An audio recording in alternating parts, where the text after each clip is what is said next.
शुक्रवार 20 दिसंबर की सुबह 5:40 पर जब एलपीजी टैंकर चालक अजमेर की तरफ से जयपुर की तरफ जा रहा था, रिंग रोड से होकर जाने के लिए भाकरोटा से पहले बने रोड बंद से न्यूटन ले रहा था। टैंकर आधे से ज्यादा घूम चुका था।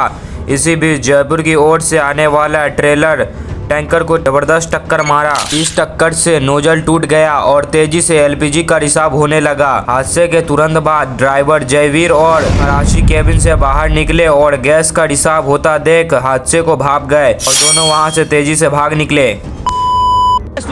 देखिए, ये भी दिखाना चाहूंगा कि ये वो केमिकल का ट्रक था और ये वहां पर एलपीजी का जो ट्रक था, ये दूसरे साइड से आते हुए यहाँ पर आपस में टकराए हैं। और उसके बाद ये देखिए। नमस्कार दोस्तों, 20 दिसंबर 2024 की सुबह जैसे ही भारत पेट्रोलियम का एलपीजी गैस टैंकर अजमेर से जयपुर की तरफ बढ़ रहा था, अचानक भाकरोटा के पास एक मोड़ पर उसने यूटर्न लिया। लेकिन उस यूटर्न ने लोगों को इस तरह से तबाह किया कि वो सुबह की रोशनी तक नहीं देख पाए। इस टक्कर के कारण टैंकर से 18 टन एलपीजी गैस लीक हो गई। आप इस पोटली से अंदाजा लगा सकते हैं कि धमाका कितना तेज हुआ होगा, क्योंकि उस पोटली में 5 फीट के आदमी का शव है जो इस ट्रक को मारने वाले गाड़ी को चला रहा था।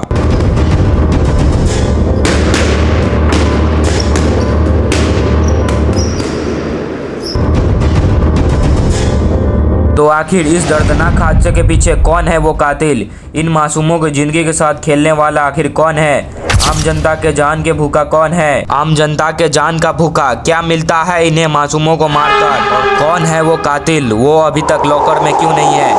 हादसा बहुत ही भयानक था, पर गरिमा ये रही कि ये आग पास के ही नायक पेट्रोल पंप और इस ब्लास्ट के करीब 200 मीटर के दूर पर एलपीजी के एक और टैंकर में नहीं लगी, नहीं तो बहुत बड़ी तबाही हो जाती।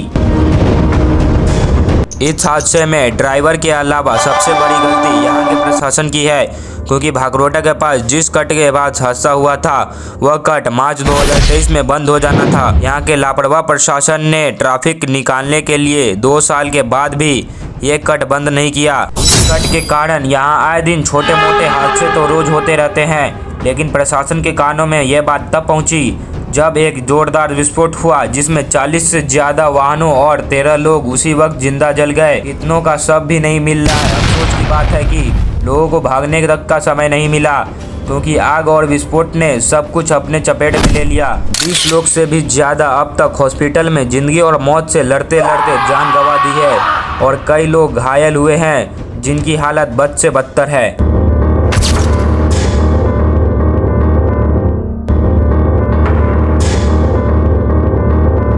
इस हादसे में एक आदमी जो बच गया था, जो बिहार का था, उसने इतनी दर्दनाक चीजें बताई कि आप सोच नहीं सकते कि वहाँ कितना कुछ हुआ होगा।